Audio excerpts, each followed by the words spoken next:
Hello and welcome into another episode of Locked On Wolves. Today on the show, the key takeaways from the Wolves' first-round win over the Phoenix Suns, the sweep over the Suns. What were the things that stood out the most to me in the series? Also, we know who the Wolves will be playing in round two. Talk briefly about that today. Lots to get to later in the week on that. But what are the key takeaways from this dominant sweep over the Suns? It's all upcoming. Welcome in.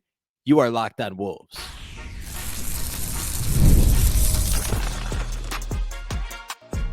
You are Locked On Timberwolves, your daily Minnesota Timberwolves podcast. Part of the Locked On Podcast Network, your team every day.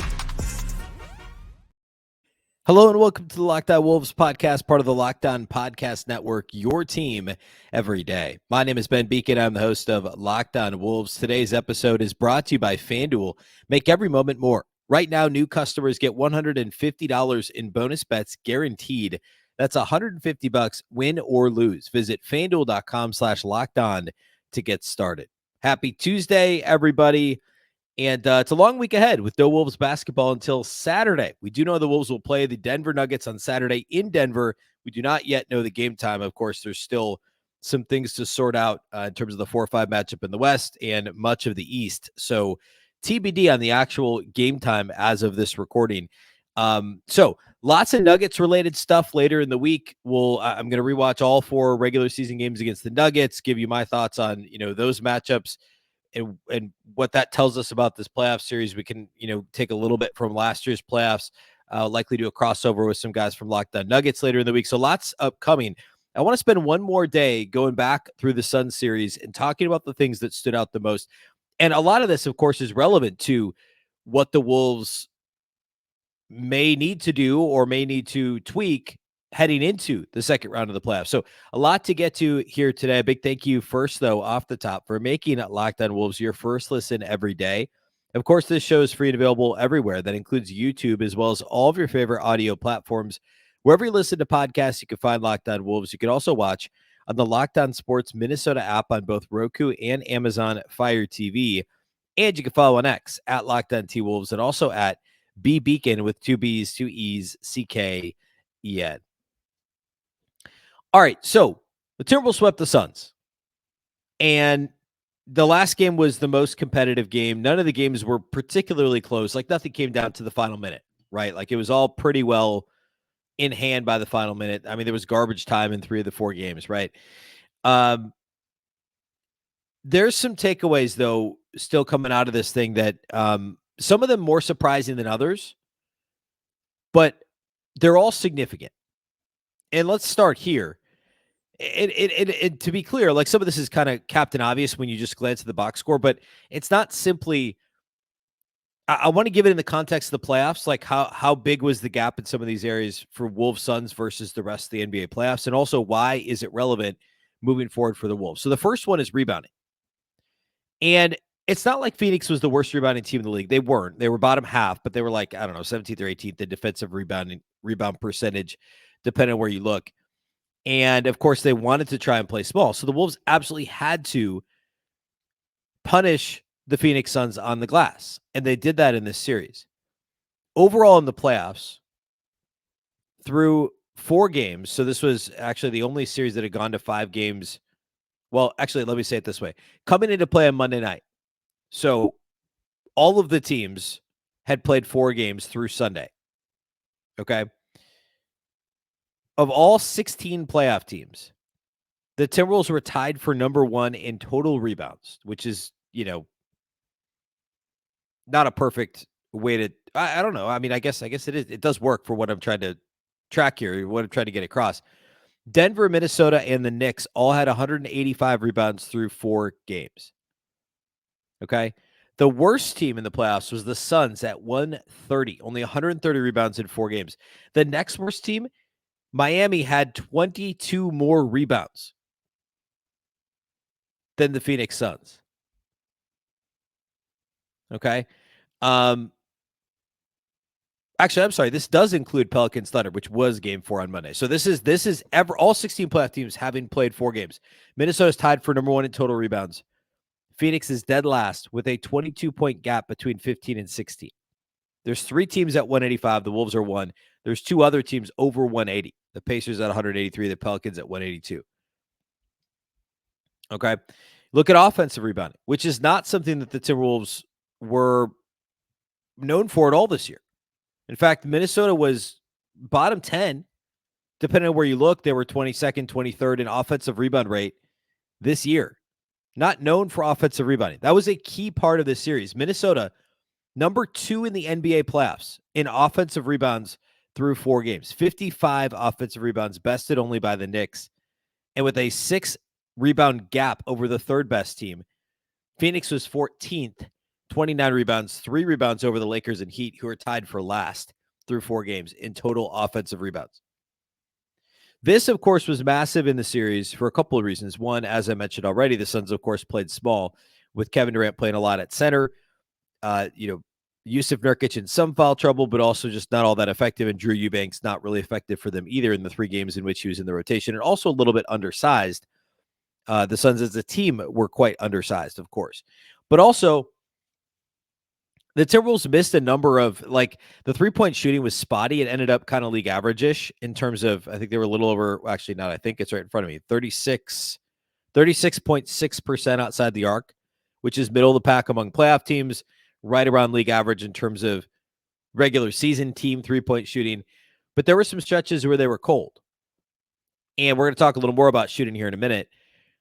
But it was imperative that they generated some offense off of those misses. And that was corner crashes, Jaden McDaniels, Karl-Anthony Towns, these guys who were either spotting up in the corner or, on the wing or whatever, crashing from the corner.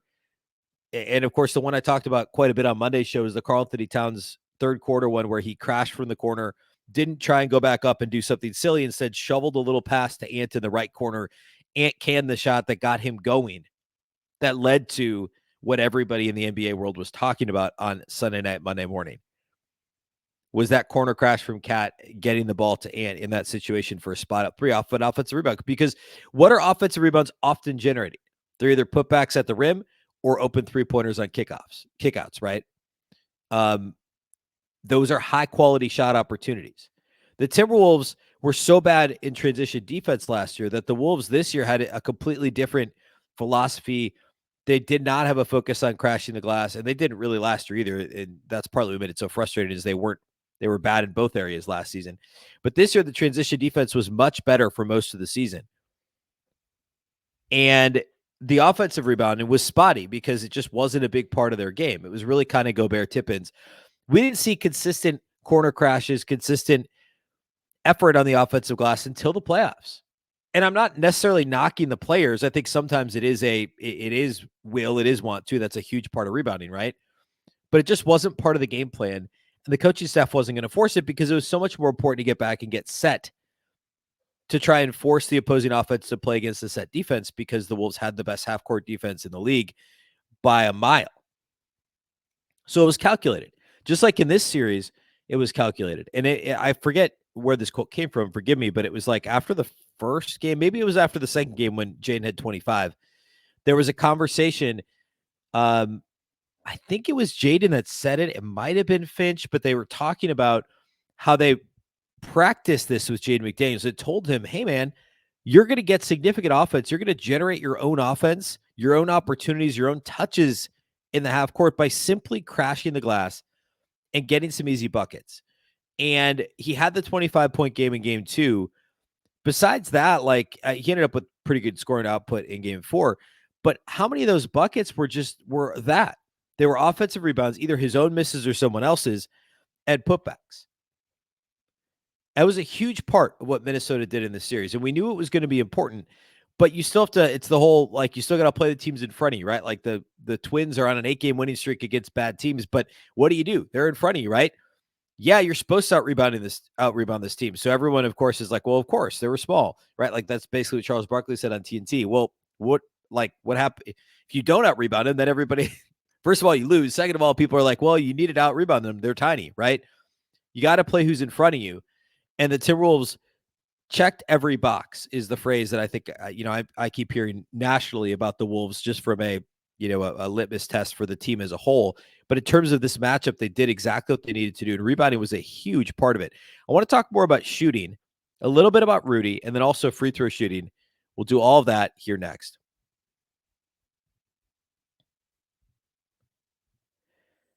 Today's episode of Locked On Wolves is brought to us by our friends at DoorDash. Moms are a gift, so give her the best this Mother's Day. Get gifts as thoughtful as she is with DoorDash. Select from hundreds of expertly crafted bouquets to the best of tech to self-care essentials and more delivered right to her door. Does your mom have a sweet tooth? Is she a tech enthusiast or a beauty connoisseur? Or is she outdoorsy? No matter what she's into, you can make her smile with a fruit or flower bouquet, makeup, tech gear, workout wear, and more. Pair flowers with a gift card so she can celebrate any way she wants. Is she a bookworm? Try bookstore gift card. Does she love a good latte? Get a gift card to her favorite coffee shop. You can't go wrong. Get thoughtful gifts she deserves with the convenience you need. Choose same-day delivery or schedule a week ahead for when flowers and gifts should arrive to her door with DoorDash. Shop with savings that would make her proud. With the Dash Pass membership, you'll save with a $0 delivery fee and reduced service fees on eligible orders from Dash Pass merchants that meet the minimum subtotal. Other fees, including service fees, apply. Terms apply. Get a Mother's Day gift as unique as she is with DoorDash. Use code LOCKEDONNBA to get 50% off your next order, up to $15 when you spend $15 or more on your next flower, convenience, grocery, or retail order now on DoorDash. That's promo code LOCKEDONNBA, LOCKEDON NBA. Order using DoorDash today. Terms apply.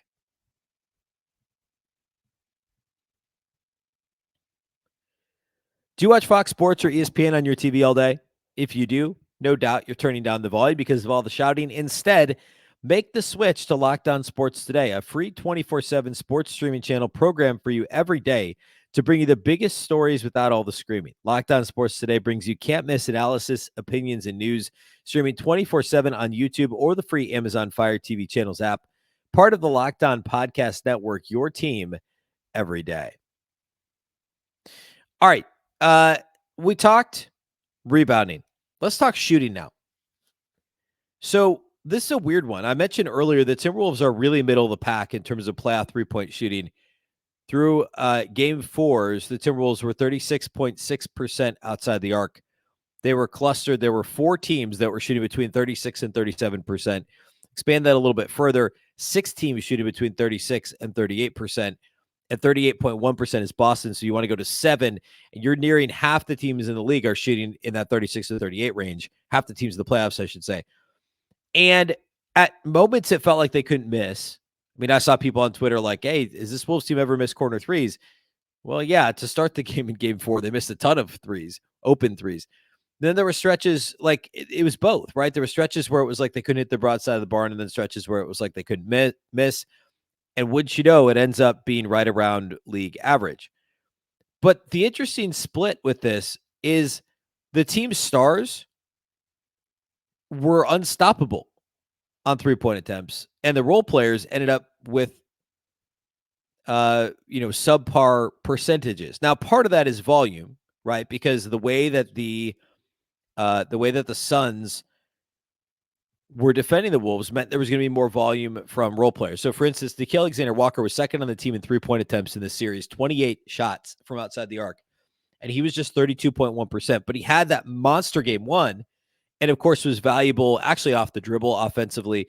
Hit 8 twos in this series. He was 61% on twos, just 32% on threes was Alexander Walker. So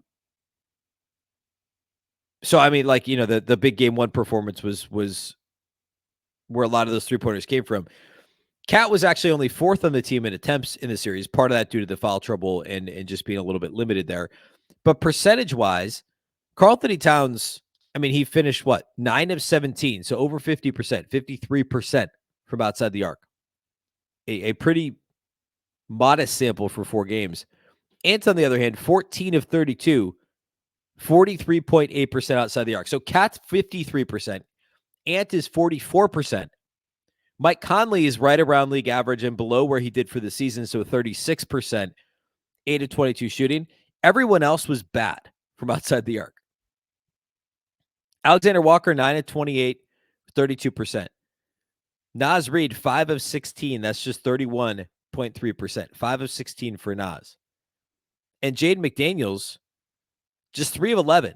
He was mostly only effective on catch and shoots in the corner. Otherwise, he was trying to pump fake and drive and create something, which is when he's not feeling his shot. And we've seen those stretches, right, this year. Last year, he surprised everybody and continued his progression in terms of three-point percentage and got to 40%. This year, he took a half step back, was a little more hesitant. There were some stretches this year where he was really struggling.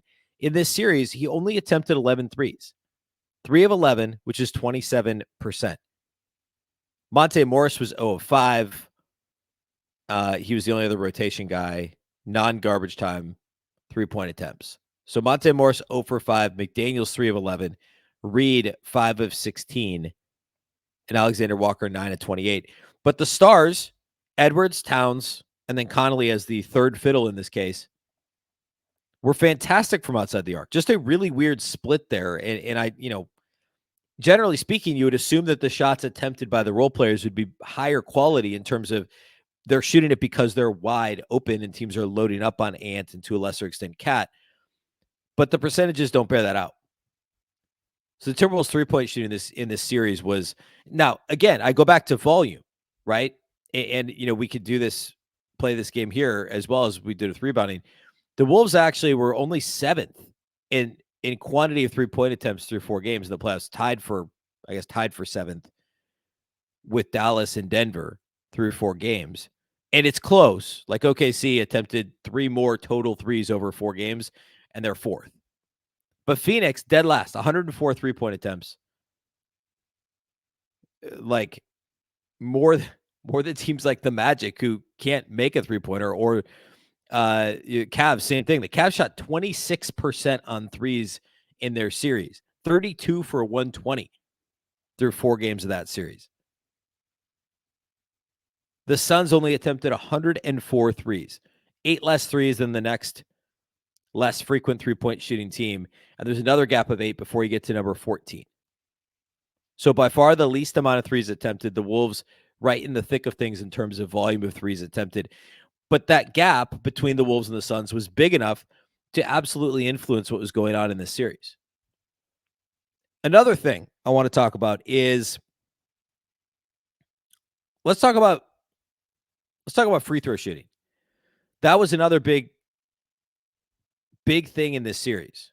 Overall free throw attempts, Minnesota number 1, which by the way, this is significant almost more in light of the next series.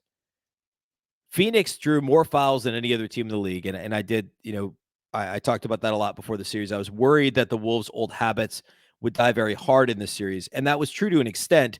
The difference or what benefited the Wolves more so than what I was fearing in my prediction before the series was that it certainly did go both ways. And the Wolves, who do a good job of drawing fouls on their end of the floor, did just that in this series. So Minnesota attempted 114 free throws, Phoenix 112, and they were the top 2 teams through 4 games in the NBA playoffs in terms of free throws attempted. So the Wolves-Suns series, not a whole lot of flow there, right? Tons of free throws. And I point this out for a couple of reasons. One, the Wolves shot 2 more and they made 5 more. So percentage-wise, they were 86%. The Suns were 83%. I need to shout out again, Rudy Gobert was, what did we say he was? Like 9, or no, more than that. Hang on, I've got it right here. Rudy was 22 of 25 from the line in this series, 88%, which is nuts for a guy that's like a 63% career free throw shooter. Like, I get it's 25 free throws. It's not the biggest sample, but it's not a nothing sample either. It's not just a hot streak for a guy to shoot 25% greater or better ahead of what his career average is at the line. 22 of 25. So the Wolves took 2 more. They made 5 more. And that was a big thing in the series. The Nuggets don't get to the line nearly as often as Phoenix. Remember, Phoenix was number 1 in the league in terms of offensive free throw rate. Denver's actually just 18th. I'm just on Basketball Reference. I'll pull the clean in the glass numbers later as well. But they're bottom half of the league in terms of free throw rate. And outside of Nikola Jokic, I mean, he's where your free throws are going to come from. Jamal Murray plays, he gets to the rim. He's a little bit more ready and willing to get to the rim than anybody on the Phoenix attack. But he's also very comfortable playing in the mid-range, and more on that later. But he's only 3 free throw attempts per game this year. in 59 games played. I know he had the injury, but he still played 59 games. Jokic, of course, gets to the line, and then Aaron Gordon's the only other guy. So if the Wolves, I said this before the Suns game, if the Wolves could just defend without fouling, which should be easier against Denver than it was against Phoenix, then, I mean, that takes away a big source of potential offense for Denver. Again, they don't rely on it heavily getting to the line. I'm sorry, I read the wrong line. They're not 18th. They're 28th in offensive free throw rate. I was going to say, I knew it was worse than that. I was looking at defensive free throw rate. So let me restate that. Denver is the third to last in the league in terms of free throw rate on offense. They're 29th in free throw attempts per game because overall they play slow and they don't get to the line a ton. Their offense is great without being reliant on free throw shooting. Their offense is great because they're a good offensive rebounding team. They don't turn it over, and they're a solid shooting team, but they do not get to the line a ton. So something has to give. We've seen Minnesota go stretches this year where they don't foul a ton and then stretches where they're very physical. In theory, a lot more should be allowed because it's the playoffs, right? Which should help the Wolves. So that's something to keep an eye on. We'll definitely talk more about it as we get deeper into the week. I want to talk a little bit Rudy Gobert, and that's how we'll close out the show here today. Today's episode of Locked On Wolves is brought to us by our friends over at FanDuel. It's playoff time in the NBA and the NHL. Of course, baseball is in full swing, and FanDuel is your place to bet on every game. Right now, new customers get $150 in bonus bets guaranteed.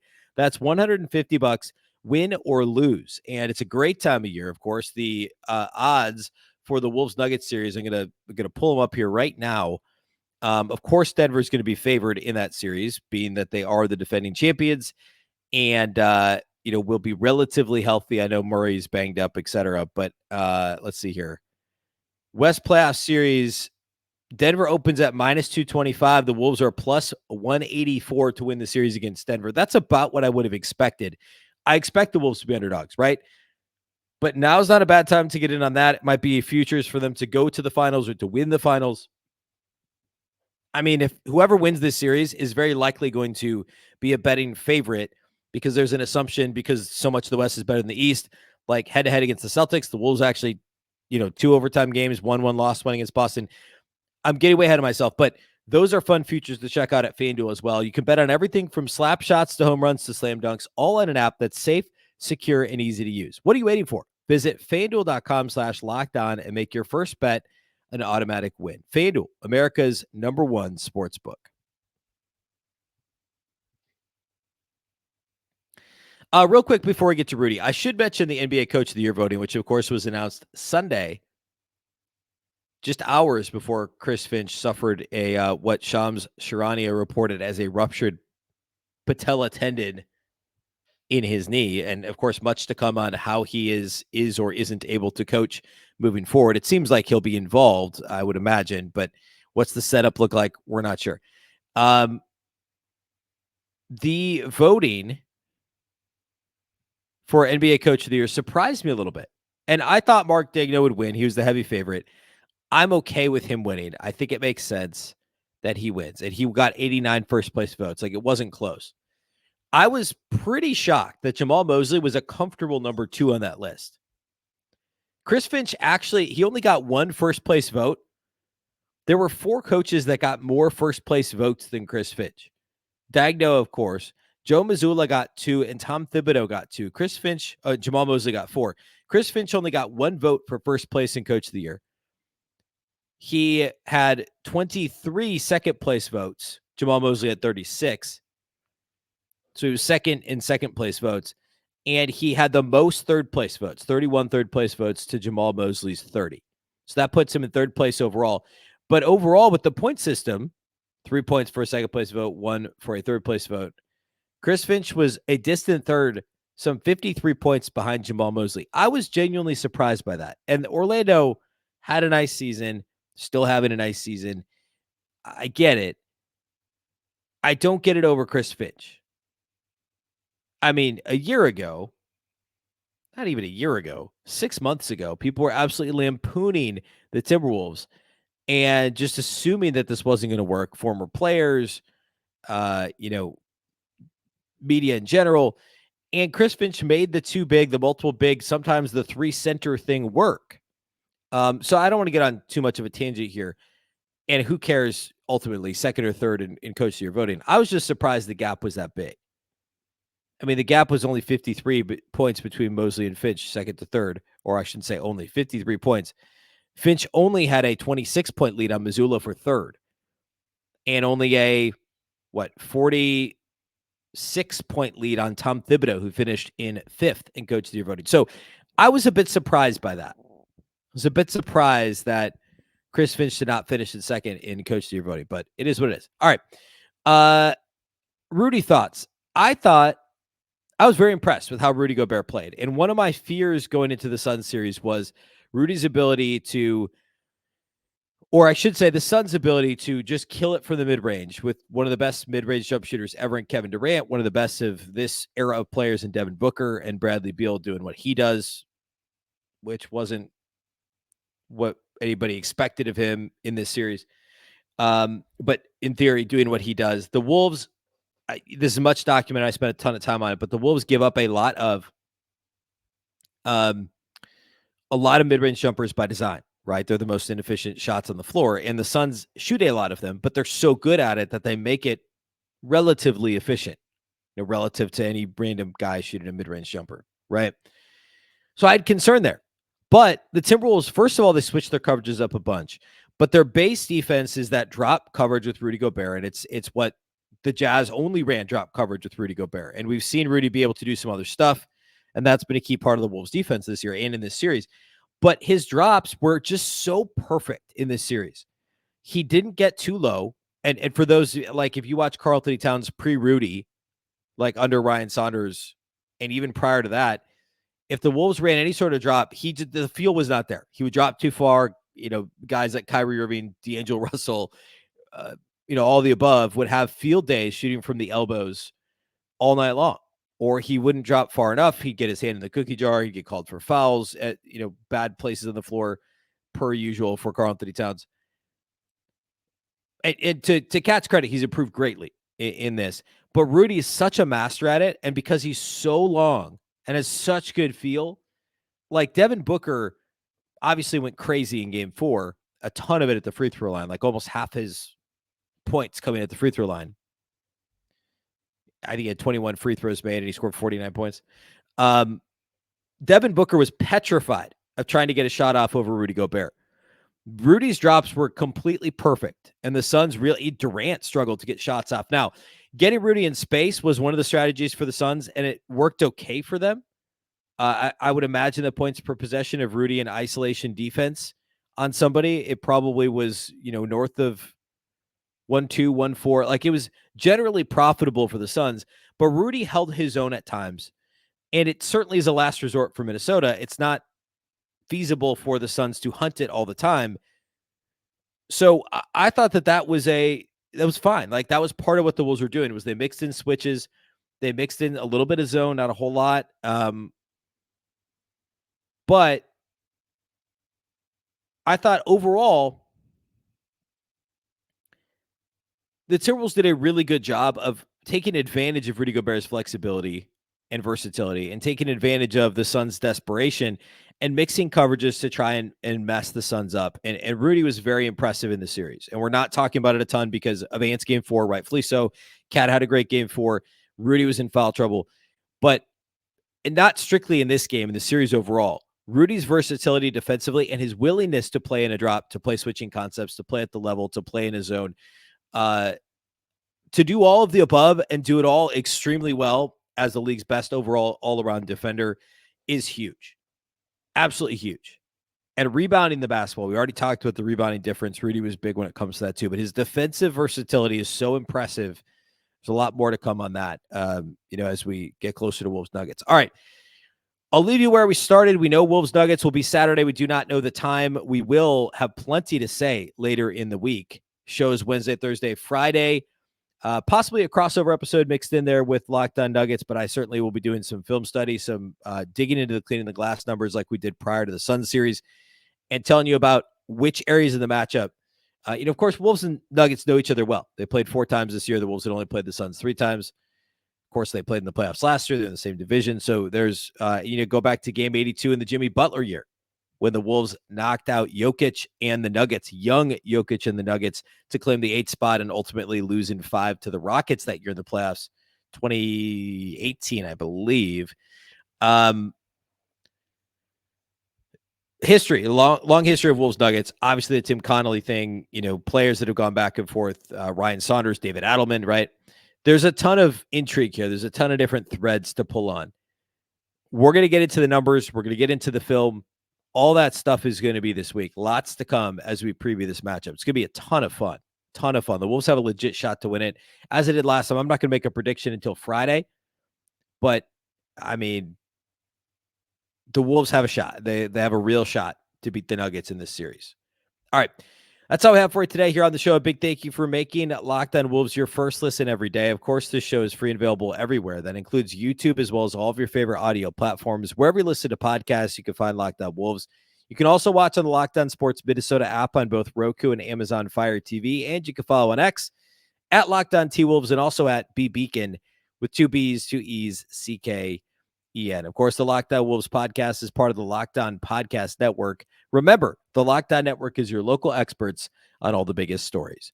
Once again, I'm Ben Beecken. This is the Locked On Wolves podcast, and we'll catch you next time.